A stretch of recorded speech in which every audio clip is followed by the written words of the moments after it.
जोहार, मैं आनंद कुमार और आप देख रहे हैं जनमन की बात। खनन घोटाला, ऑफिस ऑफ प्रॉफिट घोटाला, शराब घोटाला, जमीन घोटाला, बालू घोटाला, धोती साड़ी घोटाला, इन सारे घोटालों, भ्रष्टाचार और विधि व्यवस्था के सवाल, लॉ एंड ऑर्डर के क्वेश्चंस को लेकर बीजेपी के नेता, खासतौर पर बाबूलाल मरांडी और बीजेपी के प्रदेश अध्यक्ष दीपक प्रकाश मुख्यमंत्री हेमंत सोरेन को निशाना बनाते हैं। खासकर ये दोनों नेता सीएम के खिलाफ सोशल मीडिया पर भी कुछ ज्यादा ही हमलावर रहते हैं। लेकिन भाजपाइयों का दिल इसी राज्य में सत्ता में साझीदार कांग्रेस के प्रति बेहद नरम दिखाई देता है। हालांकि राष्ट्रीय स्तर पर ये कांग्रेस के प्रति जरा भी नरम रुख नहीं दिखाते और खास करके नरेंद्र मोदी प्रधानमंत्री के ट्वीट्स को रिट्वीट करते समय बढ़ चढ़कर अपने आक्रोश को जाहिर भी करते हैं। लेकिन बात जब झारखंड पर आती है तो बीजेपी झारखंड के नेताओं को सांप सूंघ जाता है। अब इसके दो कारण हो सकते हैं। पहला कारण तो यह कि मुख्यमंत्री हेमंत सोरेन के पास जो विभाग है सिर्फ उनमें ही भ्रष्टाचार हो रहा है और कांग्रेसी मंत्रियों के पास जो विभाग है वहां सब राम राज है, सब चंगासी। दूसरा कारण ये कि भाजपा के नेताओं को लगता है कि मुख्यमंत्री हेमंत सोरेन पर निशाना साधने भर से ही काम चल जाएगा और अगले चुनाव में सत्ता सुंदरी यह कहते हुए भाजपाइयों के गले में वरमाला डाल देगी कि हे वीर श्रेष्ठ, आपने मेरे वर्तमान अधिपति श्री हेमंत सोरेन को अपनी जिह्वा से और अपने ट्विटर से निकले शब्द रूपी बाणों से छलनी कर डाला है, अतः मैं आपको अपने प्रतिरूप में स्वीकार करती हूँ। लेकिन ऐसा थोड़े होता है। या फिर भाजपाइयों को लगता होगा कि सब तरफ अगर हमला करेंगे तो उनकी धार चली जाएगी, यानी वो कहावत जो हम लोग जानते हैं कि एके साधे सब सधे और सब साधे सब जाए। इसलिए भी हो सकता है कि वो चारों तरफ हमला नहीं करते हो कांग्रेसियों पर, सिर्फ पिन पॉइंट हमला करते हो। तो कारण जो भी हो, लेकिन भाजपाई कांग्रेस के मंत्रियों पर बोलने से बचते हैं। अब इसका कारण क्या है, इसको लेकर तरह तरह की अटकलें लगाई जा सकती हैं, अलग अलग अंदाज लगाए जा सकते हैं। 4 महीने पहले बीजेपी के प्रदेश अध्यक्ष दीपक प्रकाश ने कांग्रेस को लेकर एक बड़ा पिलपिला सा, बड़ा लिजलिजा सा बयान दिया था। उन्होंने झारखंड कांग्रेस के प्रभारी अविनाश पांडे से पूछा था कि पांडे जी, आखिर आप राज्य संपोषित भ्रष्टाचार पर मौन क्यों हैं? और राज्य के लोग यह जानना चाहते हैं कि राज्य में कांग्रेस के सहयोग से चल रही सरकार में खनिज संसाधनों की लूट मची है, चौतरफा भ्रष्टाचार से जनता त्राहि त्राहि कर रही है, लेकिन प्रदेश कांग्रेस कार्य समिति ने इस पर चिंता व्यक्त करना भी उचित नहीं समझा। आखिर इसका कारण क्या है?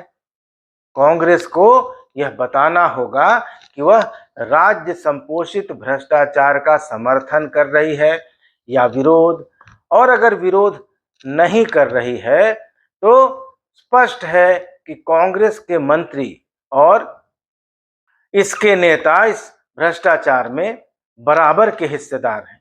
ये दीपक प्रकाश का बयान था, जो बीजेपी के प्रदेश अध्यक्ष हैं। अब इस बयान के माध्यम से दीपक प्रकाश जी क्या कहना चाहते थे यह स्पष्ट नहीं हो पा रहा है। यहां तक कि कांग्रेसी भी इस बयान को पढ़कर लोटपोट हो रहे थे। अब ऐसा शिकवा तो कोई प्रेमिका ही अपने प्रेमी से करती है कि अरे निर्दयी, क्या तुम्हें दिखाई नहीं देता कि तुम्हारा करम जला मुंहजोर परम मित्र मुझ पर कुदृष्टि रखता है और तुम हो कि उसके साथ हंसी ठट्ठा करते हो? जाओ, मैं तुमसे नहीं बोलती।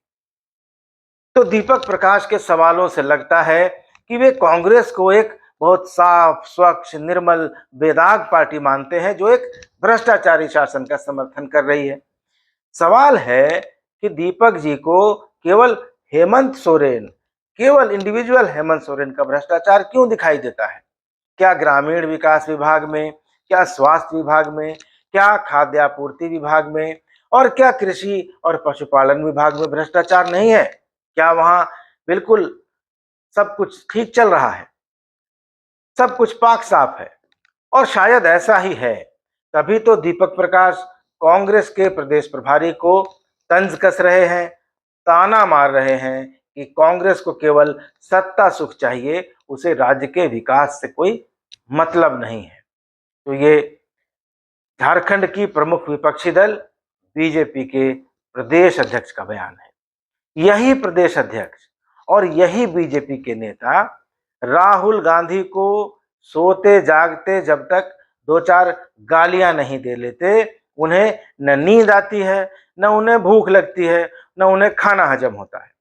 राहुल गांधी का भ्रष्टाचार उनको दिल्ली से 1400 किलोमीटर दूर रांची में बैठे बैठे नजर आ जाता है, लेकिन झारखंड में सत्ता की मलाई मार रही कांग्रेस के बारे में वे कुछ नहीं कहते, और अगर कहते हैं तो लजाते लजाते, शर्माते शर्माते, घूंघट की ओट में कहते हैं। आखिर ये रिश्ता क्या कहलाता है?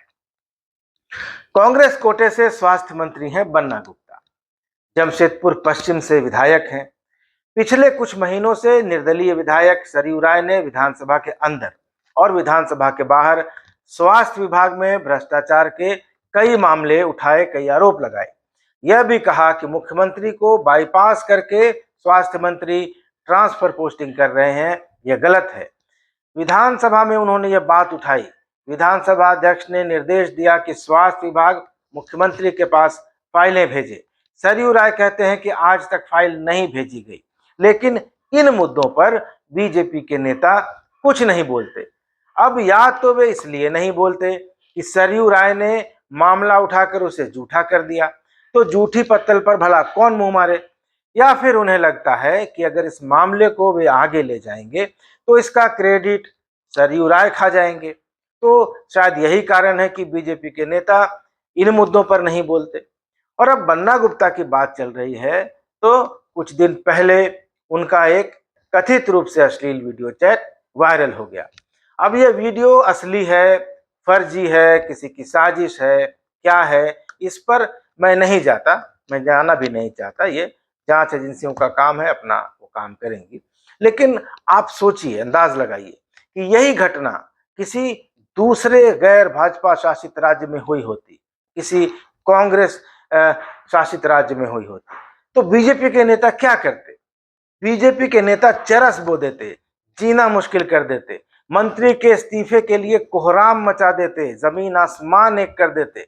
पर झारखंड भाजपा के नेताओं के मुंह से एक शब्द नहीं निकला, नॉट अ सिंगल वर्ड, सिवाय निशिकांत दुबे को छोड़कर। और निशिकांत दुबे के साथ झारखंड भाजपा की सबसे मजबूत लॉबी की पटरी नहीं बैठती है। तो झारखंड भाजपा के जो पर्दे के पीछे वाले आका हैं, उनके दो दुश्मनों सरयू राय और निशिकांत दुबे ने इस मामले को लपक लिया, जैसे विराट कोहली स्लिप में कैच पकड़ लेते हैं। तो जब उन्होंने लपक लिया तो बीजेपी वहां से भाग खड़ी हुई। इसी तरह जमशेदपुर में रामनवमी के मुद्दे पर जब रामनवमी की शोभा यात्रा नहीं निकली या उसके बाद सांप्रदायिक तनाव हुआ, उस समय भी मंत्री बन्ना गुप्ता की भूमिका को लेकर भाजपाइयों ने और हिंदुवादी संगठनों ने सवाल उठाए थे। लेकिन तब पूर्व मुख्यमंत्री और भाजपा के वर्तमान में राष्ट्रीय उपाध्यक्ष रघुवर दास और जमशेदपुर महानगर बीजेपी के नेता बन्ना गुप्ता के खिलाफ बोलने से कतरा गए, और कतरा क्या गए, बिल्कुल चुप्पी साध गए। लेकिन इन्हीं रघुवर दास जी ने पिछले 2 मई को अपने ट्विटर हैंडल से कांग्रेस पर एक टिप्पणी की। टिप्पणी देखिए, रघुवर जी ने लिखा कि कांग्रेस ने हमेशा तुष्टीकरण की राजनीति की है। पीएफआई जैसे देश विरोधी संगठन को बैन करने पर कांग्रेस ने अपने घोषणा पत्र में राष्ट्रवादी संगठन बजरंग दल को कर्नाटक में बैन करने की बात कही है। यह दुर्भाग्यपूर्ण है। चुनाव में कर्नाटक की जनता कांग्रेस को इसका जवाब देगी। इसी दिन 2 मई को ही एक और ट्वीट में वे कहते हैं कि कांग्रेस का इतिहास आतंक और आतंकवादियों के तुष्टीकरण का है। तो रघुवर दास जी जमशेदपुर में जहां वे रहते हैं, जहां से चुनाव जीतते रहे हैं, जहां से जीतकर वे मुख्यमंत्री भी बने, वहां पर उनको कांग्रेस का या कांग्रेस के विधायक बन्ना गुप्ता जो फिलहाल सरकार में मंत्री हैं, उनकी तुष्टीकरण की राजनीति नहीं दिखाई देती। बजरंग दल कर्नाटक में बैन होगा यह दिखता है, बजरंग बली का जुलूस जमशेदपुर में नहीं निकला, उस पर बिल्कुल मौन हो जाते हैं। बल्कि उनके ही करीबी लोग कांग्रेस के मंत्री को मंच पर बैठाते हैं, पगड़ी पहनाते हैं, हनुमान जी की गदा भी भेंट करते हैं, भाजपा के संगठन महामंत्री के साथ उनको मंच शेयर कराते हैं। खुद रघुवर दास जी भी कांग्रेस के मंत्री बन्ना गुप्ता जी के साथ निजी और सार्वजनिक अवसरों पर ऐसे खिलखिला कर मिलते हैं, ऐसे गलबहियां करते हैं जैसे कुंभ में बिछड़े भाई मिलते हैं। तब रघुवर दास को कांग्रेस का तुष्टीकरण नहीं दिखाई देता, तब बजरंगबली का अपमान नहीं दिखाई देता, क्योंकि वह तब खुद कांग्रेस का तुष्टीकरण कर रहे होते हैं। क्यों कर रहे होते हैं ये जमशेदपुर की जनता जानती है, जमशेदपुर के भाजपा कार्यकर्ता जानते हैं और जमशेदपुर के हिंदूवादी संगठनों के लोग जानते हैं। मुझे बताने की जरूरत नहीं है। तो रघुवर जी को कर्नाटक में बजरंग दल का पर बैन का बयान दिखाई देता है, लेकिन जमशेदपुर में बजरंगबली का जुलूस रामनवमी पर नहीं निकला, वो नहीं दिखाई देता है। शास्त्री नगर में बजरंगबली के झंडे पर का जो अपमान हुआ, उस पर इतना हंगामा हो गया, उस पर रघुवर जी एक शब्द नहीं बोले। तो रघुवर जी, कर्नाटक में चुनाव जीतकर आप वहां मुख्यमंत्री नहीं बनेंगे, आप झारखंड के मुख्यमंत्री थे, जमशेदपुर से चुनाव जीतते थे, आपको अभी भी झारखंड में राजनीति करनी है और आपको यह उम्मीद भी होगी कि अगली बार आप फिर चुनाव लड़ेंगे, जीतेंगे और अगर झारखंड में बीजेपी सत्ता में आती है, पावर में आती है, तो आप मुख्यमंत्री पद के प्रबल दावेदार होंगे। तो आपको कर्नाटक में बजरंग दल पर बैन की बात समझ में आती है और अपने ही शहर में बजरंग बली का अपमान नजर नहीं आता। अपने शहर में सांप्रदायिक तनाव के समय आप चुप रहते हैं। आपके दल के हिंदूवादी लोग इस मामले में पकड़े जाते हैं, जेल जाते हैं, तो आप 18 दिन बाद प्रतिक्रिया देते हैं। लेकिन ट्विटर पर आप कर्नाटक में जो हो रहा है उस पर तत्काल प्रतिक्रिया दे देते हैं। तो कांग्रेस के साथ जमशेदपुर में आपका जो रिश्ता है वो रिश्ता क्या कहलाता है? अब आते हैं बाबूलाल मरांडी पर। सरयू राय ने बन्ना गुप्ता पर आरोप लगाया कि उन्होंने अवैध रूप से एक पिस्टल रखी है जिस पर प्रतिबंध लगा हुआ है किन्हीं कारणों से। तो इस पर बीजेपी के मात्र एक नेता का बयान आया और वो बयान बाबूलाल मरांडी का था। उन्होंने बिल्कुल दार्शनिक अंदाज में एक बयान दिया। बयान यह था कि मंत्री बन्ना गुप्ता के प्रतिबंधित हथियार रखने को लेकर पिछले कई दिनों से मीडिया में आ रही खबरें देख रहा हूं। मामला एक मंत्री जैसे सार्वजनिक जीवन के महत्वपूर्ण पद पर बैठे व्यक्ति से जुड़ा है और इस बारे में पुलिस की चुप्पी से सत्ता और पद के दुरुपयोग का गलत मैसेज जा रहा है। सच क्या है, इस बारे में पुलिस को बिना विलंब जांच कर कार्रवाई का आदेश मुख्यमंत्री को देना चाहिए। मंत्री बन्ना गुप्ता को चाहिए कि अगर उन्हें किसी हथियार विक्रेता ने गलत हथियार थमा दिया है तो वे तुरंत हथियार को पुलिस मालखाने में खुद से जमा कराएं और विक्रेता के खिलाफ जांच और कार्रवाई के लिए पुलिस में शिकायत दर्ज कराएं, वरना इस गड़बड़ी के मामले में वे खुद भी गुनाहगार माने जाएंगे। तो देखिए कितना मासूम सा, कितना दार्शनिक सा, कितना गहरा अंदाज है बाबूलाल जी का। यह हालत है भाजपा के नेताओं की। उनका दुश्मन नंबर 1 है हेमंत सोरेन। तो क्या अकेले हेमंत सोरेन को टारगेट करने से सत्ता आपके हाथ में मिल जाएगी? हेमंत सोरेन कुर्सी से उतर जाएंगे और आप उस पर बैठ जाएंगे? ऐसा होता नहीं है। लेकिन बीजेपी के नेताओं को एक दूसरे को जन्मदिन की शुभकामनाएं देने से फुर्सत नहीं है। उससे समय मिलता है तो वे देश भर के महापुरुषों, महान विभूतियों की जयंती और पुण्यतिथि पर उन्हें श्रद्धांजलि अर्पित करते हैं, उनके योगदान को याद करते हैं। इसके बाद सबसे पहले जो काम करते हैं वो अमित शाह और प्रधानमंत्री मोदी के ट्विटर पोस्ट को रिट्वीट करते रहते हैं दिन भर। तो इन सब बातों से उन्हें फुर्सत मिलेगी तब तो वे कुछ आगे की बात सोच पाएंगे। उनका तो सुबह से शाम तक यही टास्क है कि रिट्वीट करते रहो मोदी जी के और अमित शाह के बयानों को। मैं बाबूलाल मरांडी का ट्विटर अकाउंट देख रहा था। 27 अप्रैल को उनका एक बयान है कि देश की राजनीति में जहर की खेती के लिए कुख्यात कांग्रेस पार्टी ने एक बार फिर से जहर उगला है। देश के प्रधानमंत्री नरेंद्र मोदी जी के संदर्भ में ओछे बयान देने वाले रिमोट ऑपरेटेड कांग्रेस अध्यक्ष खड़गे ने एक बार फिर से कांग्रेस का चाल, चरित्र और चेहरा उजागर कर दिया है। इसी अहंकार और नफरत की राजनीति ने पार्टी को गर्त में मिला दिया है। अब वह इतिहास के पन्नों में सिमटने वाली है। यानी बाबूलाल मरांडी जी रांची में बैठकर मल्लिकार्जुन खड़गे पर बोल सकते हैं, राहुल गांधी पर बोल सकते हैं और जितना कड़ा हो सकता है उतना कड़ा बोल सकते हैं। लेकिन यही मरांडी जी, यही रघुवर दास जी और यही दीपक प्रकाश जी झारखंड की सरकार में शामिल कांग्रेस के किसी मंत्री के बारे में नहीं बोलते, उनके विभागों के भ्रष्टाचार पर चुप रहते हैं। तो इसका कारण क्या है, या बीजेपी के नेता ही बता सकते हैं, लेकिन लोगों के मन में तो ये सवाल आ ही जाता है कि राज्य का प्रमुख विपक्षी दल है भाजपा, और वह सिर्फ एक व्यक्ति पर टारगेट करेगा, सिर्फ मुख्यमंत्री पर टारगेट करेगा, और यह सोचेगा कि ऐसा करके उनको या उनकी पार्टी को कोई फायदा हो जाएगा। तो इसका असर क्या होगा, यह तो अगले चुनाव में दिख ही जाएगा। कांग्रेस राष्ट्रीय पार्टी है और पूरे देश में कांग्रेस से ही बीजेपी का मुकाबला है।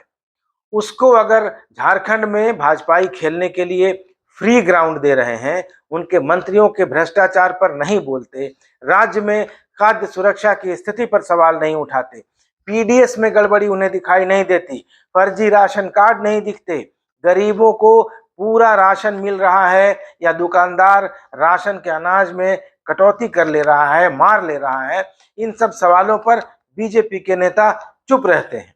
कृषि और पशुपालन की योजनाओं की क्या हालत है, इस पर बयान उनका नहीं आता। उन्हें सिर्फ और सिर्फ एक आदमी दिखाई देता है और उसका नाम है हेमंत सोरेन। ग्रामीण विकास विभाग में अभियंता प्रमुख वीरेंद्र राम को पकड़ा गया, ईडी ने पकड़ा, उनके पास सैकड़ों करोड़ रुपए मिले। खबरें आई कि उनके विभाग से बने अनेक पुल बह गए, पर बीजेपी का कोई नेता क्या आलमगीर आलम के खिलाफ बोला? वैसा बोला जैसा वे खड़गे के खिलाफ या राहुल गांधी के खिलाफ बोलते हैं। कभी किसी ने सवाल उठाया? और भाजपाइयों को तो कांग्रेस के प्रभारी ने ही मसाला दे दिया था, बना बनाया मसाला दे दिया था, जब उन्होंने कहा था, खुद कहा था अविनाश पांडे ने जो प्रभारी हैं, कि कांग्रेस के मंत्रियों का कामकाज संतोषजनक नहीं है और मंत्रियों को बदला जा सकता है। और 2 दिन में ही उन्होंने खुद अपना सुर बदला और मंत्रियों को क्लीन चिट दे दी और ये कहा कि मंत्रियों का कामकाज संतोषजनक है और प्रभाव उनको बदलना या न बदलना आला कमान का काम है। कांग्रेस प्रभारी का यह बयान अपने आप में काफी था कि भाजपा के नेता उन्हें घेर लेते, मिट्टी पलीत कर देते, लेकिन 1-2 सतही बयान ही देखने को मिले, कोई बड़ी बात देखने को नहीं मिली। और ऐसा भी नहीं है कि कांग्रेस और बीजेपी में इतना भी दोस्ताना हो जाए कि वे मिलकर कभी झारखंड में सरकार बना लेंगे। झारखंड में बीजेपी और जेएमएम ने मिलकर सरकार चलाई है, आगे भी चला सकते हैं, क्योंकि अगर राजनीति में, भारत की राजनीति में अगर कुछ नहीं हो सकता है तो बीजेपी और कांग्रेस का तालमेल नहीं हो सकता है। बाकी तो बीजेपी ने हर दल से तालमेल किया है, आगे भी संभावनाएं हैं। जब बीजेपी नीतीश कुमार के साथ धोखा खाकर भी कई कई बार सरकार बना सकती है, चला सकती है, बसपा के साथ सरकार बना सकती है, यहां तक कि 2003 में उत्तर प्रदेश में समाजवादी पार्टी को सरकार बनाने में मदद कर सकती है, तो जेएमएम तो उसके लिए कतई अछूत नहीं है। झारखंड भाजपा के नेता शायद समझ नहीं पा रहे हैं कि उनका दुश्मन नंबर 1 कौन है, या फिर कांग्रेस के मंत्रियों से उन्हें कुछ न कुछ फायदा मिल रहा है। तभी कांग्रेस के मंत्रियों और खास करके बन्ना गुप्ता के खिलाफ बोलने में भाजपा के बड़े नेताओं की जुबान लड़खड़ा जाती है या उन पर ताला लग जाता है। तो अब यह 2024 के विधानसभा चुनाव में ही पता चलेगा कि हेमंत सोरेन को, सिर्फ और सिर्फ हेमंत सोरेन को टारगेट करने, उन पर हमला करने और कांग्रेस के साथ नरम दिली दिखाने, गलबहियां करने से भाजपा को क्या फायदा मिलता है। ये वीडियो कैसा लगा कमेंट करके बताइएगा, चैनल को जरूर सब्सक्राइब कर लीजिएगा। मिलेंगे अगले वीडियो में, तब तक इजाजत दीजिए। धन्यवाद, नमस्कार।